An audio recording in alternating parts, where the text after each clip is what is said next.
Bestu þakkir Áslaug og Anna fyrir mjög greinargóð og góð erindi sem leið okkur náttúrulega beint inn í þessa umræðu sem við ætlum að eiga hérna næsta hálftíman eða svo þjóðaröryggi og hingað komið einvala lið eins og þau voru kynnt fyrir ykkur áðan. Það Guðmundur Ingi, forstjóri Landsnets og Henry Alexander sem aðjúnkt í sagnfræði og heimspeki við Háskóla Íslands og Kristrún Heimisdóttir sem fræðimaður við Columbia Háskóla. Og ég sem að byrja kannski á þér Kristrún og spyrja og biðja þig að bregðast við, skulum við segja, þessum tveim erindum sem eru komin sem innlegg inn í okkar umræði núna. Já, bitum við. Þakka þér fyrir. Ég nú, svo sem nýlent hérna, kom beint frá Akureyri og beint úr flugi, en ég skal reyna að vera samt sem áður skýr. Mér finnst það mjög gott og mjög mikils virði að svona fundur skuli eiga sér stað og að við skulum vera stödd hér á 100 ára afmæli fullveldis Íslands. Á 90 ára afmæli fullveldisins þá vorum við í geysilega kröppum dansi. Sennilega hefur lýðveldið eða Íslenska ríkið aldrei staðið jafn hætt eins og þá og það var ekki síst atriði sem varða í raun og veru viðbrögð við slíkri þjóðaröryggisógn sem að reyndi á við þær aðstæður og það var óhugnalegt að upplifa það.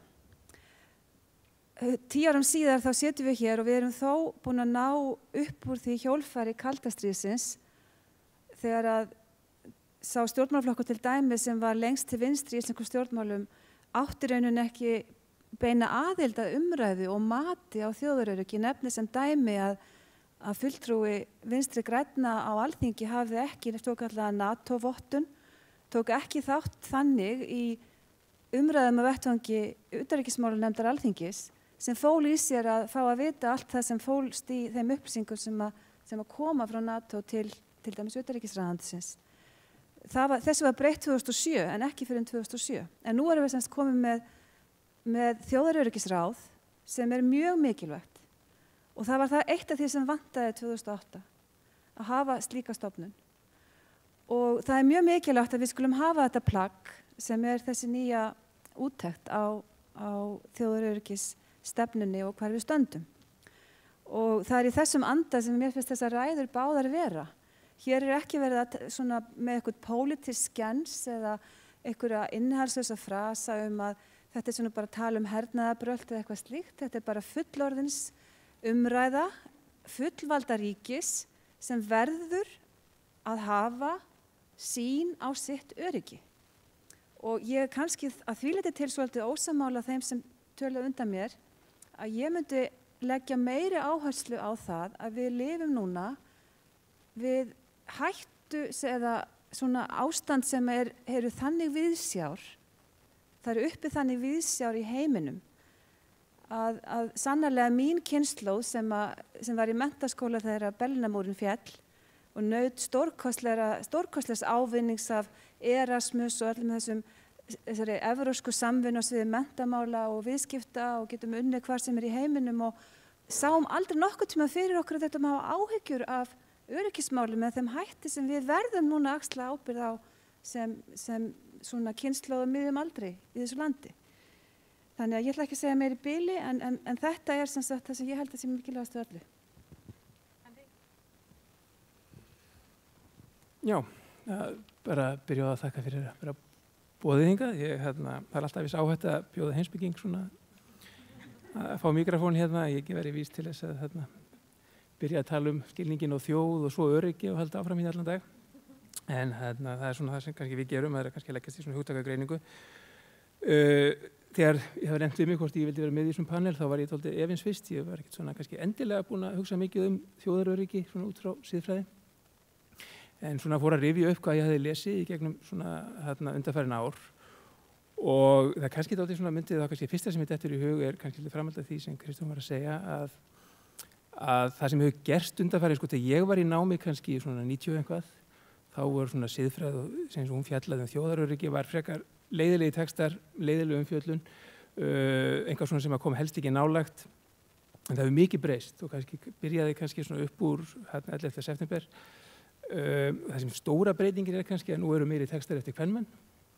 Það er hérna orðið umræða sem fer svona víðar og skoðað svona og kannski eins og þú nefndir hérna, þetta er orðið svona fullorðins umræða, það er ekki lengur einhverja skotgrafir, það er verið að reyna að ræða þessi mála á mjög málefnalegan hátt og fræðileg greining svona hérna, fer mjög víða. Og þá myndi ég kannski skipta svona þessi þrennt hvað er verið að skoða og hvað ég held að sé mikilvægt að skoða. Það eru svona kannski þessi innviði siðferðisins eins og þeir snerta þetta. Við þurfum að skoða svona hvaða siðferðilegu verðmæti eru við að fjalla þegar við tölum þjóðaröryggi. Öryggi sjálft svona verðmæti eða eru við að fjalla réttlæti eða einhvað þvíumlíkt? Svo þarf og sem svona kannski stóra verkefni okkar núna, það að við þurfum að átta okkur á þessum skyldum sem liggja til grundvallar, af því það náttúrulega sem maður lærir svona þegar maður fást í siðfræði að skyldur stangast á. Það eru mismunandi skyldur, spurningar hvort við getum talað frumskyldur til dæmis. Það til dæmis þjóðaröryggi frumskylda ríkisins? Hvað þýðir það? Og hvað gerist þá til að stangast á við aðra skyldur? Og það sem ég kannski sjálfur hef mestan áhuga á og held að sé mikilvægt að við ræðum núna sem sagt nýtt svið sem við kannski verðum að skoða meira núna og það trúverðugleiki stjórnvalda í sambandi við sem sagt þjóðaröryggi, því það kemur náttúrulega því að það þarf að taka stórar og erfiðar ákvarðanir, jafnvel einhvað sem borgarar líta á sem ógn við hagsmuni sína til dæmis, jafnvel réttindi og þá skiptir miklu máli hver trúverðugleiki stjórnvalda, yfirvalda, stofnana til dæmis. Og það hvernig maður eflið þennan trúverðugleika kannski næsta og stóra verkefni okkar í sambandi við, held ég, í sambandi við þjóðaröryggismál.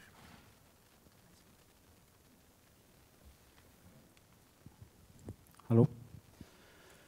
Já, ég kannski horfið dálítið öðruvís á þetta. Ég ekki fræðimaður, ég verkfræðingur og vinn hjá fyrirtæki sem séu mikilvægan innvið, raforkuflutningskerfið og auðvitað sko, ef maður horfir á samfélagi í dag að mun það einhvern tímann virka ef við höfum ekki rafmagn. Við sjáum þetta stundum því miður þegar einhverja truflanir verða þá hefur það gríðarlega mikil áhrif og ekki til löngu síðan þá var til dæmis truflun á Reykjanesi þar sem lítil þakplata fór á línu og rafmagnið fór af öllu Reykjanesinu og það urðu ýmis vandamál í kjölfarið, til dæmis fjarskipti fór út, það verið svona takmarkanir í flugstöðinni, það læstist einhverjum í lyftu, annar læstist inn í fangels og svo framvegis og framvegis. Og ef við horfum á þetta ennþá lengra fram í tíman í svona breyttri tækni að þá er þetta alltaf mikilvægur og mikilvægur. Við erum að tala fjórðu iðnbyltinguna og þar erum við að tala sjálfvirknivæðingu sem gengur öll fyrir rafmagni. Og það kom hérna fram hjá Ólafi Ragnar hérna áðan að við Íslendingar við búum mjög vel við vegna þess að þjóðaröryggi í orkumálum svona margslungið hugtak í raun og veru. Og það kom líka fram hérna hjá frummælendum áðan að við þurfum að horfa á þetta mál svolítið heildstætt. Og ef við horfum á orkuna, já, það er alveg rétt eins og kom fram hérna áðan að við erum með mjög hátt hlutfall innlendra orkugjafa. Og auðvitað skiptir það gríðarlega miklu máli fyrir okkur, ef eitthvað bjátar á, þá erum við sjálfbær. En við þurfum líka að horfa á hvers konar landi búum við í. Og þá horfum við á orkumannvirkin okkar og til dæmis eldvirkni og náttúruhamfarir. Og höfum við skipulagt til dæmis þessi mannvirki með tilliti til þessara þátta. Ég held að mig alveg spyrja því. Nú síðan kemur að innviðunum sem við horfum á og þá kannski nærtækast flutningskerfið og það vita það allir í dag að það er svona misjöfn gæði, það er misjafnt ástandi með landinu en svona almennt séð þá búum við alveg ágætlega daglega en ef það verða mikil afföll í flutningskerfinu, mikið dettur út að þá má spyrja, dugar það til? Það er svona eitt sjónarmiði og þessi, ef maður horfir á svona almennu umræðuna til dæmis þessi mál, af því að nú ég að tala praktíkan ekki fræðilega hluti, að almenna umræðan flutningskerfi, hún er mjög dulin vegna þess að við erum alin upp við það að það er eiginlega alltaf rafmagn í tenginu. Og þegar við fagmennirnir förum að tala öryggismál og jafnvel svona dagstæðlega rekstur að þá á fólk erfitt með að skilja okkur. Þetta er ekki eins og Elliðaárbrekkan, þar sem við sjáum stíflurnar vegna þess að það kemur bara að koma eitthvað svona skilaboð það að það er einhverja skerðingar og það er kannski bent bara stóru fyrirtækjunum og enginn tekur eftir í. Þannig að þetta er svo dulin umræð og flókin. Nú síðan hefur líka komið fram hérna hluti sem við þurfum að skoða á til enn lengri tíma og það þessi nýja vá sem að koma var nefnt hérna áðan og það þetta upplýsingaöryggi og þeir þættir og þessi kannski keppni sem að verða á milli mannum allan heimum að hafa áhrif á einhverju atvinnustarfsemi og þeir fá náttúrulega mestu athyglinna ef að starfsemin mikilvæg og við sjáum það í okkar fyrirtæki að það mjög mikið verið að ráðast á okkur og þetta verður sífellt meira vandamál. Þetta ekki ágæti bili? Mjög gott, stórgott. Anna, nú ert þú að vinna í þessu umhverfi, situr í Brussel og ert að höndla fyrir Íslands hönd í Atlantshafsbandalaginu. Við höfum verið að tala svolítið að ógnirnar hafi svolítið breyst. Ísland búið að tryggja sig, ef svo má segja, með sínum varnarsamningi við Bandaríkin, sömuleiðis með sinni þáttöku í Atlantshafsbandalaginu og við tölum að það sé svolítið aukin áhugi á norrænni samvinnu í varnar- og öryggismálum þess staðana. Telurðu að við séum að gera nóg? Vinnandi í þessu kerfi og skoða okkar þáttöku, ég meina við getum alltaf gert betur og við getum alltaf gert meira. En ég held að þessi grunnur að vera með þessa þjóðaröryggisstefnu, vera með þjóðaröryggisráð, það setur líka markið mjög skýrt og það skapar ákveðna þverrpólitíska samstöðu, það var nefnt hérna áðan skotgrafir sko, það hefur kannski komið umræðinu úr því þannig að menn geta sameinast að vinna að þeim hagsmunum og þeirri stefnu sem að Ísland hefur sett sér og það auðveldar okkur sem vinnum og komum fram fyrir Íslands hönd að leggja áherslu í þeim málum sem að Ísland vill virkilega leggja áherslu á og vinna þá með þeim þjóðum sem að við viljum samsama okkur með. Þannig að ég held að bæði getum við kannski elt samstarfið til að læra meira og svona fá lærdóm af því sem aðrir hafa verið að gera og nýtt okkur, en síðan getum við líka með okkar sérþekkingu þar sem við erum sterk lagt meira til. Áslaug, myndið þú telja að nú situr þú á Alþingi og ert að sýsla með þessi mál öll sömul og getur kannski sagt okkur aðeins hvað í raun búið að gera ef við tölum til dæmis netöryggi sem að mönnum með tíðrættum akkurat núna. Hvað hefur verið gert, að hverju leyti höfum við brugðist við? Já, takk fyrir það. Ég held að ég tek undir með Önnu og því sem hefur komið fram hérna áður að þetta gefur þjóðaröryggisstefnan og stofnunin sem slík miklu meiri samstöðu þetta og svona okkar eigin stefnu svo litið meira. Allt í einu eru kannski öryggismál orðin mun þverrpólitískra mál sem við getum sameinast þarna ákveðna stefnu og fleira í henni og þessari umræðu allri sem sameinar okkur en sundrar. Það var árið 2015, það var lögð fram stefna ríkisins í net- og öryggismálum til nokkura ára og þar fylgdi meðal annars til dæmis áætlun 16 aðgerðir sem nú verið að vinna sem áttu að framkoma fyrstu 3 árin.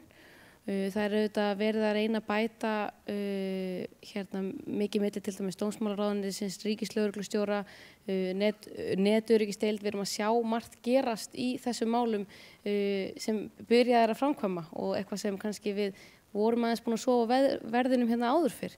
Af því að eins og Anna kom inn á bara í upphafserindinu að þá eru þetta netógnir án allra landamæra.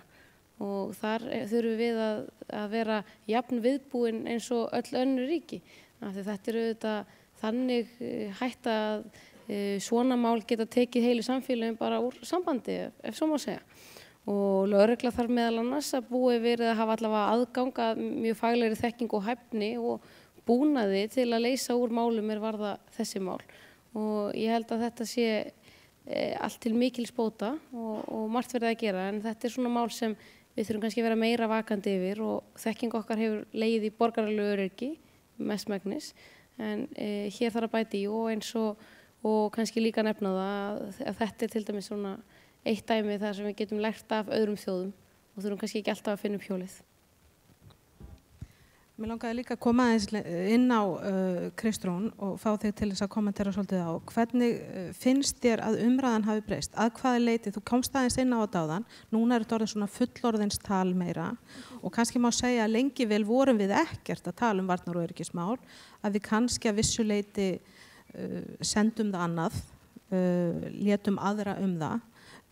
Hversu þroskuð heldur þú, eða finnst þér umræðan vera?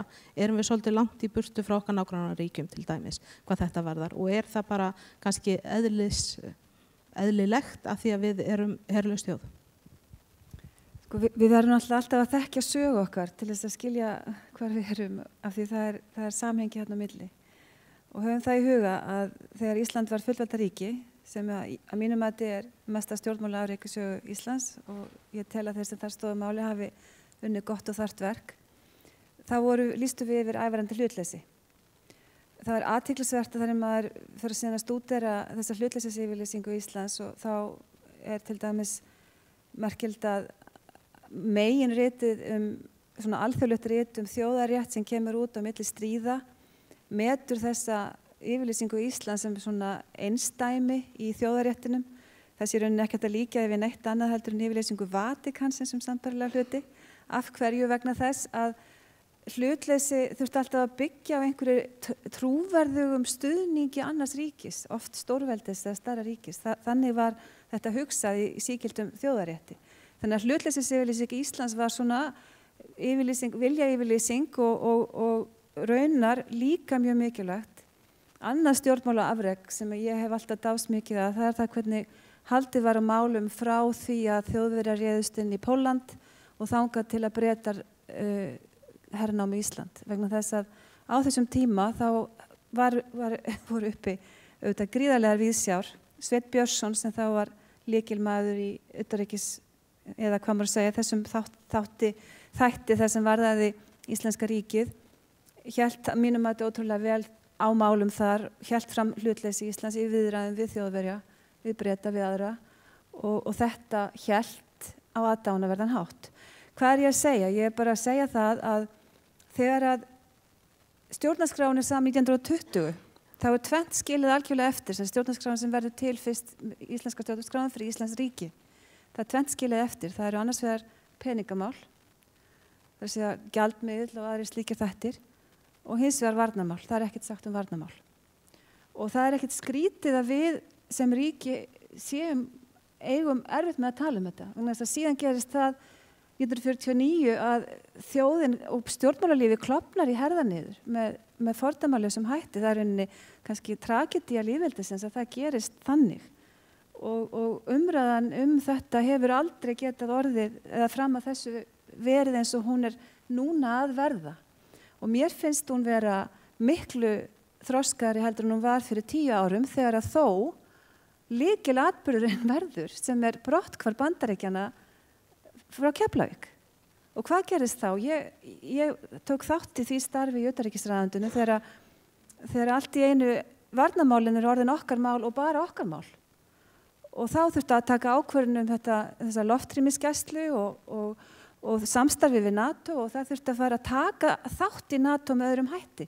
Ég skrifaði einu sinni texta það að þetta þýddi það í raun og veru að Ísland væri hætt að lúta forsjá Bandaríkjanna innan NATO. Ég var að gefa í skyn að við hefum látið NATO svolítið sjá okkur og það voru sumir sendiherrar í utanríkisþjónustunni ekkert glaðir með þetta orðalag.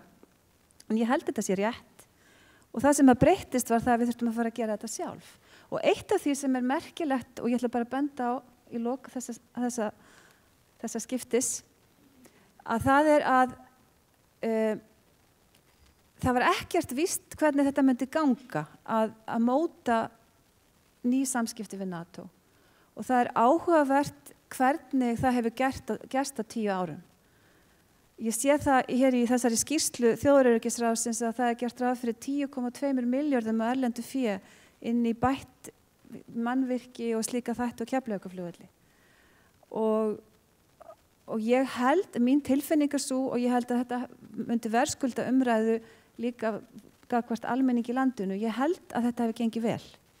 Ég held að almenningur í landinu sé ánægður með það að hingað komi Norðmenn og Danir og jafnvel Finnar og Svíar og æfi það að fljúga hér yfir landinu og jafnvel hvernig eigi að flytja massívar sveitir af fólki og alls konar björgunar búnað sem myndi til dæmis skipta höfumáli ef hér eru hryllilegar náttúruhamfarir, Kötlugos eða hvað það nú er.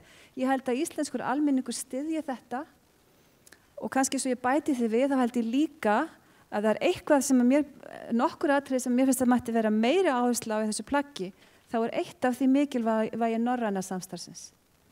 Ég tók sjálf þátt í því sem fulltrúi Íslands að fyrir Stoltenberg-nefndinni svokölluðu sem setti upp plan varnir Norðurlandana, sameiginlega varnir Norðurlanda fyrir 10 árum. Það þótti þá gífurlega framúrstefnulegt plagg, meðal annars talað sameiginlegt tryggingaákvæði sambærilegt við NATO. Núna eiginlega allt það sem þar var sagt orðið sjálfsögða hlutur og Finnar og Svíar farnir að taka þátt í þessu samstarfi með hætti sem engan hefðu órað fyrir 10 árum. Og nú eru bara rétt að verða 10 ár síðan einmitt þessi Stoltenberg skýrsla kom út og það verður gaman að fylgjast með hvort það verði ekki einmitt einhver úttekt gerð á því hversu vel hefur tekist til með það. Núna erum við að sjá líka auðvitað þessar nýju ógnir kalla á einhverju leiti í fréttum núna bara undanfarið hefur verið talað aukinn vopnaburð sérsveitarinnar, það hefur verið ýmislegt svoleiðis sem hefur verið að gerast og þetta náttúrulega einhver umræða sem þarf að taka líka. En eru þetta ekki eitthvað sem svolítið erfitt fyrir okkur að takast á við? Ekki erfitt að halda jafnvægi í þessari umræðu? Hvað finnst það, Henry? Sko, ég held að við þurfum að að taka umræðuna. Ég held að það sé nú kannski málið. Það var þetta sem ég átti við áðan þegar ég var að segja að við þurfum að átta okkur á því að ýmsar skildur okkar munist stangast á, en líka réttindi og hagsmunir. Og það sem gerist í opnu lýðræðislegu samfélagi að það verður að fara fram einhver umræða og þess vegna var ég að nefna þetta með hversu mikilvægt það að þeir sem taka þessar ákvarðanir, hvort sem þeir eru stofnanir eða aðrir, að þeir séu trúverðugir í því hlutverki. Og þá þarf náttúrulega að sýna fram á það að það hafi farið fram ákveðin umræða, það er kannski fyrsta skrefið. Við þurfum að sýna fram á það, eða stofnanir verða að sýna fram á það að það sé skilningur og hlutum eins og hvað þýðir, hvað merkir það, einhver ógn sé yfirvofandi til dæmis, hvaða skilningur lægri það, þannig að fólk skilji það, því við sættum okkur yfirleitt ekki við hluti það sem ganga á okkar hagsmuni nema það sé að góðri ástæðu. Þannig ég held að það sé kannski stóra breytingi sem að gerast, að við erum komin miklu lengra í því að stjórnvöld og fleiri stofnanir geri sig grein fyrir því að það þarf að gefa sem sagt rökstyðið ákvarðanir sínar. Og ég held að þetta sé einmitt þetta verkefni framundan. Og þetta gert á ýmsan hátt. Stundum er þetta gert með bara einföldum útskýringum, textum og heimasíðum og því líku, komið viðtöl og annað, en stundum þarf aðeins flóknari vettvang og stundum einhver samráðsvettvangur til dæmis nauðsynlegur. Það sem fólk hefur möguleika á að koma sínum sjónarmiðum á framfæri og mismunandi hagsmunir að koma að og svo kemst fólk að einhvers konar kannski ekki endilega sameilegri niðurstöðu en að minnsta kosti niðurstöðu eftir einhverju umræðu. Það sem við óttust náttúrulega alltaf fyrst og fremst er að hluti komið aftan að okkur, allt í einu sé farið á stað í einhverju átt og ég held að þessi umræðu vopnaburðin kann að vera nauðsynlegur, sem sagt að vopnaburðurinn sé nauðsynlegur. Ég held að margir kannski, og þannig kemur umræðan fram, að margir bara sakna þess hvaðan kemur þetta, var þetta bara að gerast núna, er þetta búið að standa lengi yfir og svo framvegis. En þá náttúrulega í kringum öll öryggismál náttúrulega líka aðra skyldur sem til dæmis trúnað og ýmislegt, það er ekki alltaf hægt að hafa allt upp á borðum. En það er einmitt þá verkefni stjórnvalda að útskýra hvers vegna það þarf að hafa leynd yfir sumumálum og svo framvegis. Þannig ég held að þetta sé bara svona verkefni næstu ára að hafa þroskaða og yfirvega umræðum svona hluti. Þá snúum okkur aðeins á öryggismálunum, orkuöryggismálunum. Við sáum það í þessari Úkraínu deilunni allri, hvernig Rússar gátu skrúað fyrir gas og höfðu þetta tangarhald á og hafa enn að einhverju leyti gagnvart öðrum ríkjum. Hvað ef eitthvað slíkt að koma fyrir hér? Nú er ég ekki að stinga upp á því að það sé innrásar hér að fara að gera eitthvað við okkar orkukerfi. En engu að síður, það eru aðrar ógnir mögulega líka, náttúruhamfarir og ýmislegt annað. Hversu vel erum við í stakk búin til að takast á við þetta? Því það er náttúrulega töluvert sem hangir á spýtunni þegar við erum að tala raforkukerfið, heilbrigðiskerfið til dæmis og ýmislegt annað. Í sjálfu sér held ég að við séum mörguleyti vel búin til þess að takast á við ýmsar ógnir en ég held að staðan sé þannig og sérstaklega í tengslu við þessar nýju ógnir að þá getum við alltaf gert betur. Og ég held að ef við horfum á íslenskt samfélag og langtíma hugsun að það vantar dálítið alltaf upp á það og ef maður er að horfa á ógnir og öryggi og mannvirki sem eiga endast í langan tíma og það þarf maður að beita mjög mikið langtíma hugsun. Ég held að það sé kannski svolítið sem að vantar upp á hjá okkur og eins og ég nefndi að strategisk staðsetning virkjanana er svona eitt, en mér langar kannski aðeins að hoppa inn í þessar nýju ógnir af því að það hefur verið að tala hérna líka áðan og þú nefndir Úkraínu og það var náttúrulega ráðist þar á stjórnstöð, svipað á stjórnstöð Landsnets og hún var tekin út af sko, svona hvað maður segja, að talið hér, maður veit það ekki og hún var allavega gerð óvirk og þetta svona þessi nýja ósýnilega ógn sem virðir ekki landamæri. Og Áslaug Arna nefndi hérna áðan að það búið að setja hérna upp, gera ýmsar ráðstafanir, það meðal annars komið öryggisteymi hérna sem að safna saman þekkingu og við höfum nýtt okkur það. En öll fyrirtæki sem starfa í raun og veru þurfa að vera með sínar eigin varnir líka, þannig að þetta svona lagskipt.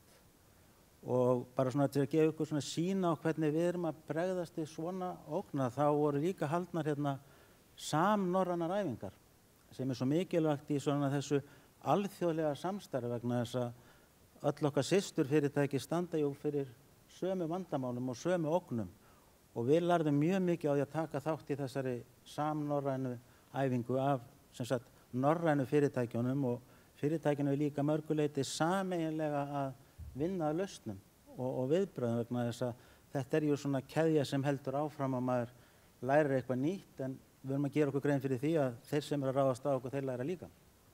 Þannig að þetta er svona sífellt vandamál. Þannig að ég held að þetta sé svona mál sem að við getum bara, verðum alltaf að vera á tánum og sífellt hugsa af. Nú síðan verðum við náttúrulega, við horfum á staðbundukjarna þegar þú varst að spyrja orku og stöðun okkar þar, að þá verðum við líka að horfa bara á okkar orku innviði. Hvernig getum við gert það? Getur það verið eðlilegt að heill landsluti sé úti? Höfum við nægilega mikla línur? Höfum við virkjanirnar rétt staðsettar og svo framvegis? Það eru svo önnur mál sem við þurfum að horfa á og þarna gildi mjög mikið þegar við erum að taka þessar ákvarðanir að horfa á alla fletina og reyna að miðla málum milli ólíkra sjónarmiða og lenda í svo og með langtíma hugsun í huga. Og alþjóðlegt samstarf er væntanlega eitthvað sem skiptir miklu máli í þessu til þess að reyna að greina það hvaða ógnir eru fyrir framan okkur. Myndir ekki taka undir það hana? Jú, ekki spurning. Ég verð nú að segja, sko, þegar að þeir eru rædd orkuöryggismálin að NATO, þá snúast þetta aldrei mikið bara um olíu. Og við erum auðvitað alveg að séra báti þar, eins og hefur verið nefnt, hversu mikið af okkar orku er sjálfbært og þar alveg erum við með aukið öryggi að því leiti, en auðvitað erum við háð olíu að einhverju leiti. En ég held að þessi, eins og þú nefndir, norrænar æfingar eða að læra af okkar helstu samstarfsþjóðum, það er mjög gagnlegt. Og þetta eru viðsjárverðir tímar á mörgu leiti en það líka eins og þú nefnir fyrirtæki sem þurfa líka að tryggja sitt öryggi, almenningur þarf að tryggja öryggi, við þurfum að svona þetta heilstæða öryggi sem ég talaði allar hérna hliðar og víddir samfélagsins þurfa að passa upp á sitt og kunna bregðast við. Það er hluti af kannski einhverju umræðu og svona fullorðins umræðu sem þarf að eiga sér stað. Af því að það er betra að fara í forvarnirnar og vera viðbúinn og æfa heldur en að þurfa að bregðast við þegar eitthvað hefur gengið á og við bara sjáum hjá okkar nágrannaþjóðum og mörgum vinaþjóðum það er jafnvel þó menn séu viðbúnir og æfðir að þá er alltaf hægt að gera betur. Áslaug, heldur að við gætum gert aðeins betur í þessu? Heldur að það væri gott að fá íslensk stjórnvöld svolítið að borðinu með það að einmitt nákvæmlega teikna upp heildstætt plagg sem nær yfir alla þessa þætti? Já, þetta getum við alltaf gert betur en ég held að samt sem áður að við getum verið tiltölulega ánægð með þær miklu framfæri sem hafa farið fram í öryggismálum og umræðu bara hér á landi það síðustu ár. Ég held svo sem að í umræðu öryggismál og meiri þekking og vitneskju kemur líka að það skila sér síðan tilbaka til stjórnvalda til að þau bregðist betur við og stígi enn frekari skref. Af því að mér hefur svona þótt umræða almennt öryggismál vera of lítil og svona of kannski einhæf bara kannski NATO og svo sem þekking landsmanna á líka bara samstarfinu NATO, hvað við erum að gera þar innanborðs, hvernig það virkar líka of lítil og þar vantar oft bara almennt upp á þekkingu.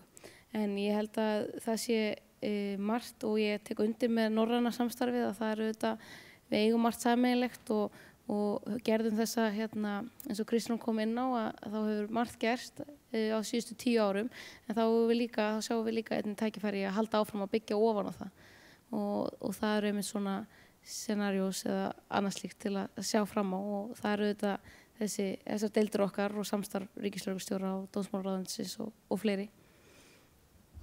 Takk fyrir það. Ég hefði nú viljað líka opna hérna á spurningar úr salnum. Ég fatta það að við erum allt í einu að tala allt og mikið bara saman og ekki leyfa ykkur að komast að.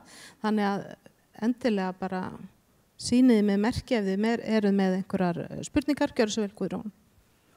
Ég held að koma einhver hlaupandi með mikrofón til þín, hingraðu andartak. Takk fyrir, Guðrún Pétursdóttir heit ég. Já, takk fyrir spennandi og hugveikjandi umræður. Mig langar að taka praktíska punktina Guðmundar hér upp með raforkuna. Við tölum mikið öryggismáli eins og það sé hernaðaröryggi fyrst og fremst, en ég held að innri ógnirnar séu kannski meira aðkallandi og eitthvað sem meira okkar eigin borð að gera eitthvað í. Og þú náttúrulega ert fulltrúi flutningskerfisins fyrst og fremst Guðmundur, en framleiðslan náttúrulega hluti af þessu líka og þorrinn af okkar virkjunum á því belti þar sem að jarðskjálftar og eldfjöll eru tíðust eða eldgos eru tíðust. Er þessi þáttur orkuöryggi, hann innifalinn í þeirri raforkustefnu sem við erum að vinna að? Eða eru menn bara að reyna að horfa til framtíðar það í hvað við myndum vilja nota orku á komandi árum? Og ef svo ekki, hvernig eigum við að tækla það að þínu mati? Á það að vera áberandi eða mikilvægur þáttur í hvað ég að segja, á óskalista stjórnvalda eða tilmælum stjórnvalda til þeirra sem að skipuleggja virkjanamál á komandi árum að taka tillit til þessara viðkvæmu stöðu sem að okkar orkuöflun í. Takk. Kæra þakkir, sjáum við aðra spurningu eða, nei, þá fáum við bara Guðmund til þess að svara þessu. Já, takk fyrir spurninguna. Nú eins og nefndir að þá ég sem sagt starfa ég á flutningsfyrirtækinu og við berum náttúrulega ákveðna ábyrgð og líka á öryggismálum. Það er að segja við erum náttúrulega að stýra líka raforkukerfinu og stjórna því og dreifa framleiðslunni að einhverju leyti landi ef að öryggismörkunum er ekki uppfyllt, þannig að við höfum svona hlutverk þar. Nú þú varst að spyrja er þetta hluti af þessari stefnumótunarvinnu sem í gangi? Nú ég ekki í hópnum, þannig að ég veit það ekki, en ég veit það þó að þetta örugglega hluti af því vegna þess að ég var kallaður fyrir nefndina og þetta að minnsta kosti sjónarmið sem komið fram vegna þess að þar voru menn að tala orkuöryggi í víðum skilningi og þar komum við okkar sjónarmiðum áfram og nefndin að minnsta kosti að fjalla þetta og að mínum mati það mjög mikilvægt en við þurfum að horfa á þetta held ég þegar að skipuleggja orkuvinnsluna hvar hún staðsett og þetta á í raun og vera eitt af sjónarmiðunum sem leggur til grundvallar og þessi langtíma hugsun, það svona eitt hlut af þessu en það náttúrulega líka fleiri atriði sem komið til greina heldur en bara virkjanirnar. Þannig að við þurfum líka þá að horfa á innviðina í samhengi og þá ég ekki bara við spennistöðvar eða flutningslínur heldur líka kannski þessa nýju tækni sem að hjálpa okkur líka. Vegna þess að það náttúrulega líka að koma fram eins og rafgeymar sem við erum að nota í stórum stíl í flutningskerfum og sú tækni þróast hratt og það líka verið að horfa á orkuviðskiptin hreinlega að búa til svona möguleika í tengslum við það og virkja þá ekki bara stóru virkjanir heldur líka litlu virkjanir og svona jafnvel svona innviði sem við erum að byggja upp eins og rafbíla eða heimilisrafhlöður sem kannski mest í Kaliforníu, ekki alveg hér. Þannig að ég held að þetta þurfa að fara inn í bara alla kerfina og þetta þurfa að vera sjónarmið sem liggur til grundvallar og það bara að mínum mati allt og lítið gert með það í dag. Þá þessu það bil að ljúka hjá okkur. Ef þið viljið bregðast við einhverju hér í lokinni eða hafa einhver síðustu fleig orð, þá það velkomið. Verið þið róleg bara. Já, Það er allir að bíða eftir pönnukökunum held ég nefnilega. Að því að nú líkur þessum öðrum hluta. Við ætlum að fá okkur kaffi aftur og nú eru það pönnukökur mér tjáð. Takk fyrir.